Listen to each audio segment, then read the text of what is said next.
With Season 3, we got two brand new weapons. We got a rifle as well as a marksman rifle, and we'll talk a little bit about how they work. I have max leveled them. I would recommend taking advantage of Caldera Clash. Go in, grab bounties. Obviously, people watching this video will attempt to do the same thing, but that's kind of how it goes. Activate a double XP token. You'll level that up. Took about 45 minutes per weapon. Now that that's out of the way, these weapons are not particularly great. I would say that, are they usable? 100% they are usable. I think they can be a little bit fun, a little bit more challenging, but they have some fatal flaws. Even after the weapon balancing that kind of nerfed a bunch of stuff, these things still don't necessarily fit in competitively or ultra high tier viable. They're definitely viable, but there's a couple things that we'll talk about as we get into it. With the marksman rifle, one of the main things is, here's the loadout, is that its TTK can be good, but it has low bullet velocity for the weapon type that you're supposed to use it at range, which is not a good thing when you're trying to shoot people at range.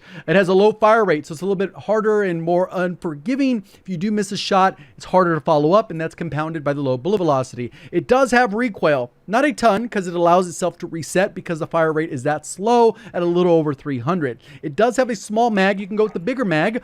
You can make it full auto and all these other things, but it just doesn't make it practical because it uses sniper ammo. If you want something fun to mix it up, this is a cool weapon. I had a little bit of fun while I was leveling it in Clash, but besides that, I don't think it's really all that practical for the reasons I mentioned. So unless those get fixed, I don't see this being a quote-unquote top-tier viable or meta weapon. And then that brings us to the rifle, which is the Nikita. This is kind of the build I would use.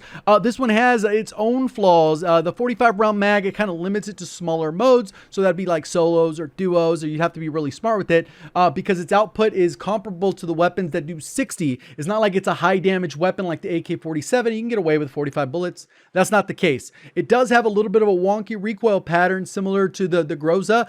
So if you can control it, you can hit your shots. Its TTK is okay. Up close, you need to land 2 headshots for its TTK to be really good, which is okay. But at range, you only need 1 headshot to get a 756 TTK, which is coincidentally right around the same TTK as around the XM4 or even the Vargo, which I think are some of the better options for that. If you want to go ahead and experiment, level it up, have some fun, more power to you. But I built this essentially for about as good as it can be for long range.